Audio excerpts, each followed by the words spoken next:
Les Navajos ont survécu à des décennies de sang et de batailles, luttant pour leur place dans les livres d'histoire, mais peu savent qu'ils possédaient une arme secrète et comment elle a sauvé l'Amérique. Nous y reviendrons un peu plus tard. Les Navajos étaient autrefois des chasseurs-cueilleurs nomades, vivant de la terre selon un mode de vie simple mais substantiel. Aujourd'hui, ils constituent la plus grande tribu amérindienne d'Amérique du Nord. Des traditions culturelles fascinantes aux massacres indescriptibles. Découvrez comment le peuple Navajo a survécu à des décennies d'injustice et de conflits grâce à une persévérance acharnée et à leur code secret intrigant. Les Navajos sont un peuple amérindien du sud-ouest des États-Unis. Avec plus de 400 000 membres inscrits en 2021, la nation Navajo est la plus grande tribu reconnue par le gouvernement fédéral aux États-Unis. De plus, la nation Navajo possède la plus grande réserve du pays. La réserve s'étend sur la région des Four Corners et couvre plus de 27 325 miles carrés de terre en Arizona, Utah et Nouveau-Mexique. On pense que les Navajos ont migré depuis le nord-ouest du Canada et l'est de l'Alaska, où réside la majorité des locuteurs de langue athabascane. Bien que la date exacte de cette migration soit inconnue, on estime qu'elle a eu lieu entre 1100 et 1500 de notre ère. Les Navajos parlent une langue apache classée dans la famille des langues athabascanes, appelée langue Navajo. Beaucoup parlent également anglais. Ils se désignaient traditionnellement comme les Dinés, ce qui signifie le peuple. Initialement, les Navajos étaient principalement des chasseurs-cueilleurs, dépendant de l'environnement naturel pour tous leurs besoins, y compris la nourriture, le logement et les médicaments.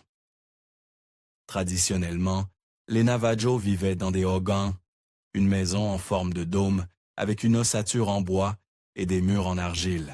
La porte du hogan était toujours orientée vers l'est pour qu'ils puissent d'Itans voir le lever du soleil. Après avoir migré vers le sud-ouest, les Navajos ont adopté des pratiques agricoles, des pueblos voisins, cultivant principalement les trois sœurs traditionnelles amérindiennes, le maïs, les haricots et les courges. En plus des cultures, ils ont commencé à élever des moutons et des chèvres, qui devinrent leur principale source de nourriture ainsi qu'un moyen d'échange. La viande devint essentielle dans l'alimentation Navajo et les moutons devinrent une forme de monnaie et un symbole de statut familial. Tout en préservant certaines traditions, les Navajos continuaient de chasser des animaux pour se nourrir, comme le cerf, le lapin et le chien de prairie. Parmi leurs plats traditionnels, les plus populaires figurent le ragoût de mouton, le pain de maïs frit et même le chien de prairie grillé. Avant que les Navajos ne commencent à élever des moutons, ils portaient des vêtements faits de plantes de yucca tissées ou de peau de cerf. Les hommes portaient des pagnes et les femmes des jupes. Leurs chaussures étaient des mocassins en cuir souple. Plus tard, ils portèrent des vêtements tissés à partir de la laine de mouton. En plus des vêtements traditionnels, les Navajos étaient et sont toujours extrêmement talentueux dans les arts et l'artisanat, répartissant souvent les différentes activités créatives entre les hommes et les femmes. Cela incluait les bijoux en argent, créés par les hommes, souvent ornés de turquoise. En plus des bijoux, les femmes Navajo tissaient des couvertures et fabriquaient des pots en argile, qui deviendraient des symboles significatifs de la culture Navajo. Les couvertures de chefs Navajo, confectionnées à la main par les femmes de la tribu, étaient souvent utilisées comme symboles de richesse, de pouvoir et de prestige. Elles étaient très recherchées et considérées comme des objets d'échange précieux. Les chefs et leaders amérindiens portaient ou exposaient souvent ces couvertures comme signe de leur autorité et de leur influence. Aujourd'hui, les couvertures Navajo authentiques sont extrêmement précieuses pour leur rareté, leur scarcity et leur artisterie. Ces couvertures pouvaient prendre jusqu'à 1 an à fabriquer, et aucune n'était jamais exactement identique à une autre.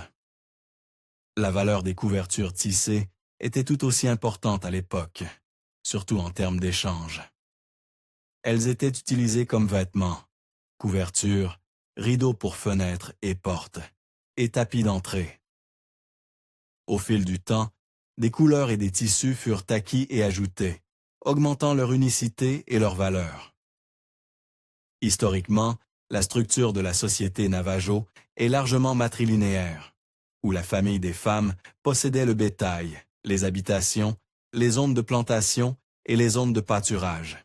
En dehors de cela, d'autres considérations sont prises en compte dans leur structure sociale. Il existe un système de clans, ou kei, qui définit les relations entre les individus et les familles. Le système de clans est exogame. Les gens ne peuvent se marier ou sortir qu'avec des partenaires extérieurs à leur propre clan, qui inclut pour cela les clans de leurs 4 grands-parents. Certains Navajo préfèrent que leurs enfants se marient dans le clan de leur père. Bien que les clans soient associés à une zone géographique, cette zone n'est pas réservée exclusivement à un clan. Les membres d'un clan peuvent vivre à des centaines de miles les uns des autres, mais conserver un lien clanique. Une fois marié, un homme Navajo suivait une résidence matrilocale et vivait avec sa femme dans son logement, près de la famille de sa mère. Les filles, ou, si nécessaire, d'autres parentes féminines, étaient traditionnellement celles qui recevaient l'héritage de la propriété générationnelle. En cas de séparation conjugale, les femmes conservaient la propriété et les enfants. Les enfants naissent dans le clan de leur mère et sont nés pour le clan de leur père. Le frère aîné de la mère joue un rôle important dans la vie de ses enfants. En tant qu'adultes, les hommes représentent le clan de leur mère dans la politique tribale. Aujourd'hui, il existe plus de 100 clans. Mais traditionnellement, il y avait 4 clans considérés comme les originaux, donnés aux Navajo par la femme changeante. Ces clans étaient le clan de la maison haute, le clan qui marche autour, le clan de l'eau amère et le clan de la boue. Les hommes et les femmes sont considérés comme des égaux contemporains, car les 2 sexes sont nécessaires pour se reproduire. Cependant, la fertilité des femmes est importante. Bien que les femmes puissent porter un fardeau plus lourd, la fertilité est si valorisée que les hommes sont censés fournir des ressources économiques, appelées la dot. Il est considéré comme immoral et ou comme un vol si l'un ne pourvoit pas aux besoins de l'autre dans une relation prénuptiale ou maritale. En ce qui concerne la fertilité, le maïs est un symbole de fertilité dans la culture Navajo. À tel point qu'ils mangent du maïs blanc lors des cérémonies de mariage pour encourager la fertilité. Le maïs est au cœur de la culture Navajo, ainsi que d'autres tribus autochtones. Le pollen de maïs est utilisé dans les prières quotidiennes pour guérir les maladies et lors des cérémonies de puberté et de mariage. La farine ou le pollen de maïs peut être offert au soleil levant avec une prière. La pratique spirituelle Navajo vise à rétablir l'équilibre et l'harmonie dans la vie d'une personne pour produire la santé et repose sur les idées de Ozo. En réalité, cela va beaucoup plus loin. La religion Navajo est largement pratiquée et notable pour sa complexité. Certaines de ces traditions sont liées à l'émergence des premiers peuples depuis divers mondes sous la surface de la Terre. Les Navajo croient qu'ils ont traversé 3 mondes avant d'arriver dans ce monde. Le 4e monde, ou le monde scintillant comme on l'appelle. Ils croient également en 2 classes de personnes, les gens de la Terre et les gens saints. Les gens de la Terre, les Navajo, doivent faire tout ce qui est en leur pouvoir pour maintenir l'équilibre entre la Terre-Mère et l'homme. Ils sont également tenus de maintenir une relation positive entre eux et les Diy-bien, les 4 habitants du premier monde, également appelés le monde sombre.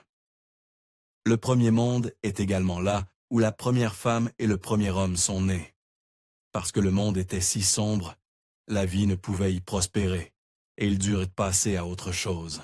Le deuxième monde, également appelé le monde bleu, était habité par quelques-uns des mammifères que les gens de la Terre connaissent aujourd'hui, ainsi que par le chef des hirondelles.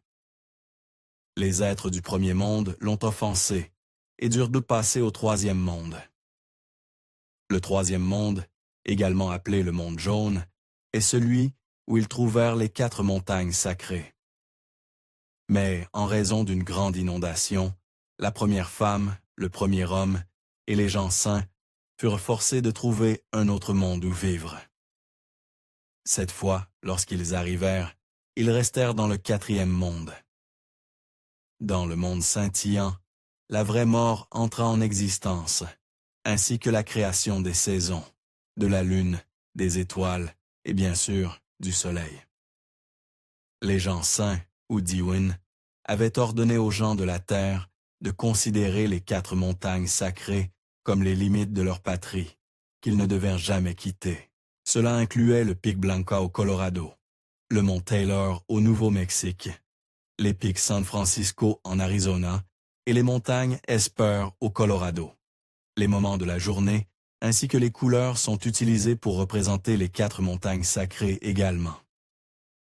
L'importance d'un nombre spécifique est soulignée dans la religion Navajo, le nombre 4, qui semble être sacré dans leur pratique. 4 moments de la journée, 4 couleurs, 4 clans originaux et 4 chansons originales. Certaines des cérémonies et rites religieux Navajo sont des rituels simples réalisés par des individus ou des familles pour la chance dans les voyages et le commerce, ou pour la protection des cultures et des troupeaux. Les rites plus complexes impliquent un spécialiste qui est payé en fonction de la durée et de la complexité de la cérémonie. Cela est plus typique pour guérir les maladies physiques et mentales. De nombreuses autres cérémonies étaient simplement des prières, des chansons et des danses accompagnées de peintures sèches faites de pollen et de pétales de fleurs. Dans certains cas, des centaines, voire des milliers de Navajos assistent à ces cérémonies, et ces cérémonies sont encore pratiquées aujourd'hui. Bien que les Navajos n'aient jamais effectué de raids aussi intensivement que leurs tribus voisines, comme les Apaches, leurs raids étaient suffisamment sérieux pour qu'un terme soit aujourd'hui utilisé pour décrire les conflits majeurs dans lesquels ils étaient impliqués. Les guerres Navajo commencèrent au 16e siècle et comprenaient 3 périodes distinctes de conflits dans l'Ouest américain. Les Navajos contre les Espagnols de la fin du 16e siècle jusqu'en 1821, les Navajos contre le gouvernement mexicain de 1821 à 1848, et enfin les Navajos contre les États-Unis, après la guerre mexicano-américaine de 1847 à 1848. Ces conflits allaient de raids à petite échelle à de grandes expéditions menées par les forces gouvernementales. Ce ne fut qu'au 18e siècle, cependant, qu'un explorateur européen mènerait une expédition dans les terres Navajo. Les Navajos furent loin d'être accueillants. Bien que l'objectif fût de créer une voie de voyage pour les Espagnols, ils ne purent pénétrer le territoire Navajo avant l'existence du gouvernement des États-Unis. L'armée espagnole tenta de soumettre les Navajos et de limiter leurs raids après avoir fait la paix avec le peuple Pueblo. Les Navajos et les Pueblos maintinrent la paix et, pour la plupart, limitèrent les raids entre leurs territoires de voisins. Les Pueblos avaient initialement combattu les Navajos pour avoir empiété sur leurs terres. En 1821, le Mexique renversa le gouvernement espagnol et l'armée mexicaine s'installa dans les territoires autrefois contrôlés par les Espagnols. Le conflit avec les Navajos se poursuivit. De plus, l'expansion des colonies mexicaines à travers le Nouveau-Mexique augmenta leur exposition aux raids Navajo. En 1846, les États-Unis prirent possession du Nouveau-Mexique et de l'Arizona après la guerre mexicano-américaine. Les Navajos continuèrent de piller les Américains et les Néo-Mexicains, autrefois Mexicains, entraînant un conflit entre l'armée américaine et les forces Navajo. En 1849, l'armée signa un traité de paix avec les Navajos. Bien que cela apportât une paix temporaire, en 1858, l'armée reprit ses opérations contre les Navajos. En 1861, les Navajos lancèrent une campagne majeure de raids en réponse à une série d'opérations militaires américaines. À la suite de ces événements, l'armée américaine entama une opération majeure pour relocaliser les Navajos à Bosque Redondo, au Nouveau-Mexique. La Longue Marche, qui eut lieu de 1864 à 1866, impliqua la relocalisation forcée des Navajos vers Bosque Redondo, à des centaines de miles de leur patrie traditionnelle. Beaucoup moururent d'exposition et de famine pendant la Longue Marche, et les survivants durent faire face à des conditions difficiles à la réserve de Bosque Redondo. La Longue Marche, comme elle fut appelée, était une marche forcée brutale de plus de 300 miles, où des milliers d'hommes, de femmes et d'enfants Navajos furent contraints de faire le voyage dans des conditions extrêmes. Le trajet était périlleux. Ceux qui restaient en arrière ou résistaient étaient souvent tués. Beaucoup périrent d'exposition, de malnutrition et de maladies en chemin. Ceux qui survécurent à la marche épuisante furent confrontés à d'autres souffrances à la réserve de Bosque Redondo, où les conditions étaient rudes et les ressources rares. À leur arrivée à Bosque Redondo, les Navajos furent accueillis par un environnement hostile, mal adapté à leur mode de vie. La terre était infertile, l'eau rare, et les provisions fournies par le gouvernement étaient inadéquates. Ces conditions entraînèrent des maladies généralisées et la malnutrition, et beaucoup d'autres Navajos périrent. La dure réalité de la vie à Bosque Redondo entraîna des épreuves et des souffrances importantes pour le peuple Navajo, habitué à l'abondance relative de leur patrie. Le mode de vie communautaire et agricole qu'ils avaient construit était impossible à maintenir dans de telles conditions. Le manque de nourriture suffisante, les abris inadéquats et la mauvaise hygiène entraînèrent des épidémies de maladies et des taux de mortalité élevés. Les Navajos furent forcés de dépendre de rations gouvernementales inadéquates, souvent avariées ou insuffisantes. Les souffrances des Navajos à Bosque Redondo ne passèrent pas inaperçues. Des rapports sur les conditions déplorables parvinrent aux fonctionnaires à Washington, D.C., déclenchant une enquête. Les préoccupations humanitaires et la pression politique conduisirent finalement à une réévaluation de l'internement forcé des Navajos. Après plusieurs années de privation, le gouvernement américain reconnut l'échec de l'expérience de Bosque Redondo. En 1868, les États-Unis et les Navajos signèrent un traité qui permit aux Navajos de retourner dans leur patrie. Le traité établit une réserve dans leur territoire traditionnel, marquant un moment significatif dans l'histoire Navajo. Le retour dans leur patrie permit aux Navajos de commencer à reconstruire leur vie et à préserver leur héritage culturel. Malgré le traumatisme et les souffrances endurées, les Navajos firent preuve d'une résilience et d'une détermination remarquables. En revenant dans leur patrie, les Navajos furent confrontés à l'immense tâche de reconstruire leur communauté. Mais même si les Navajos étaient enfin chez eux, leur tragédie était loin d'être terminée. Les conflits économiques persistèrent pendant de nombreuses années, les ressources attribuées aux Navajos étant exploitées par des civils et des entreprises. Le gouvernement américain factura aux Navajos la location des champs de bétail, saisit des terres pour les chemins de fer et permit des exploitations minières illégales sur les terres Navajo sans le consentement de la tribu. Cependant, le défi le plus grave fut leur assimilation forcée dans la société blanche. Bien que autorisés à retourner dans leur patrie, les Navajos acceptèrent des écoles financées par le gouvernement pour leurs enfants, impliquant des pensionnats stricts. Ces écoles, situées sur et hors de la réserve, forcèrent les enfants à ne parler qu'anglais, les punissant s'ils ne s'y conformaient pas. Ils faisaient face à une discipline militariste, à du travail physique, à une nourriture insuffisante, à des uniformes et à des coupes de cheveux obligatoires. De nombreux Navajos plus âgés cachèrent leurs enfants pour éviter qu'ils ne soient emmenés. Ceux qui étaient forcés de partir tentaient souvent de s'échapper et étaient sévèrement maltraités. En 1929, un nouveau contrôle conduisit à la fermeture de nombreux pensionnats, remplacés par des institutions plus humaines comme l'école missionnaire évangélique, qui offrait une atmosphère familiale, des repas faits maison et surtout un programme basé sur la culture Navajo.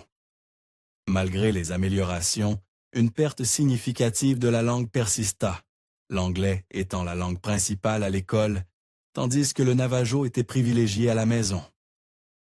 Dans les décennies suivantes, la nation Navajo s'efforça de se rétablir et de se reconstruire. Ils restaurèrent progressivement leurs pratiques agricoles, réintroduisirent le bétail et rétablirent leur mode de vie traditionnel. Et comme si l'histoire des Navajos n'était pas déjà assez fascinante, ils joueraient un rôle essentiel pour sauver l'Amérique avec leur arme secrète. Dans les années 1930, les Navajos commencèrent à être considérés comme précieux et importants pour l'armée américaine, en particulier dans les années 1940 et pendant la Seconde Guerre mondiale. La langue Navajo fut utilisée comme un code pour envoyer des messages militaires secrets, rendant leur décryptage extrêmement difficile pour les forces ennemies. Les Code Talkers Navajo, comme ils furent appelés, jouèrent un rôle crucial dans le succès des États-Unis dans le théâtre du Pacifique pendant la Seconde Guerre mondiale. L'idée d'utiliser la langue Navajo comme code vint d'un vétéran de la Première Guerre mondiale qui avait grandi dans la réserve Navajo et parlait couramment la langue. Il proposa l'idée au corps des Marines des États-Unis en 1942 et après une démonstration réussie, l'armée commença à recruter des hommes Navajo pour servir comme code talker. Les Code Talkers Navajo développèrent un code complexe basé sur leur langue, qui s'avéra indéchiffrable par les forces ennemies. Les Code Talkers Navajo utilisèrent cette arme secrète incroyable pour aider à sécuriser de nombreuses victoires militaires américaines significatives. Le code ne fut jamais cassé par l'ennemi, ce qui en fit l'un des codes militaires les plus réussis et robustes de l'histoire. Cette contribution augmenta considérablement la reconnaissance et le respect pour le peuple Navajo et leur langue. Les Code Talkers furent impliqués dans de nombreuses batailles, y compris la bataille d'Iwo Jima, où leurs messages codés furent très cruciaux pour le succès de l'opération. La rapidité et la précision de leur communication sauvèrent d'innombrables vies et contribuèrent au succès global des efforts militaires américains dans le Pacifique. Le courage et l'habileté des Code Talkers Navajo furent si déterminants pour assurer la victoire des Alliés. Malgré leur contribution significative, le rôle des Code Talkers resta classifié pendant de nombreuses années après la guerre. Ce n'est qu'en 1968 que les informations furent déclassifiées et que les Code Talkers commencèrent à recevoir une reconnaissance pour leur contribution héroïque. En 2001, les Code Talkers survivants reçurent des médailles d'or du Congrès et leur histoire a été largement célébrée et honorée. L'héritage des Code Talkers Navajo est une source de fierté immense pour la nation Navajo. Leurs contributions pendant la Seconde Guerre mondiale démontrèrent la force et la résilience du peuple Navajo et mirent en lumière l'importance de leur langue et de leur culture. La reconnaissance des réalisations des Code Talkers a également contribué à favoriser une plus grande appréciation pour le peuple Navajo et leur héritage unique. Aujourd'hui, la nation Navajo est une communauté prospère qui continue de préserver son héritage culturel tout en adoptant les avancées modernes. Le peuple Navajo a réussi à intégrer ses pratiques traditionnelles à la vie contemporaine, créant une société vibrante et dynamique. La résilience et la détermination qui ont défini le peuple Navajo tout au long de leur histoire continuent d'inspirer et de donner du pouvoir aux générations futures. La nation Navajo est également activement impliquée dans diverses initiatives économiques et éducatives, visant à améliorer la qualité de vie de ses membres. Les efforts pour promouvoir l'éducation, les soins de santé et le développement économique ont conduit à des progrès significatifs ces dernières années. Le peuple Navajo continue de s'appuyer sur son riche héritage culturel tout en s'efforçant d'atteindre un avenir prospère et durable. Le parcours du peuple Navajo, de leurs origines en tant que chasseurs-cueilleurs à leur statut actuel de tribu amérindienne prominente, est un témoignage de leur résilience, de leur adaptabilité et de leur force. Malgré de nombreux défis et épreuves, les Navajos ont préservé leur identité culturelle et continuent de prospérer dans le monde moderne. Leur histoire est un puissant rappel de l'importance de l'héritage culturel et de l'esprit endurant du peuple Navajo. Si vous avez aimé découvrir l'histoire fascinante du peuple Navajo, n'oubliez pas de liker et de vous abonner pour plus de contenu incroyable de Splash Travels.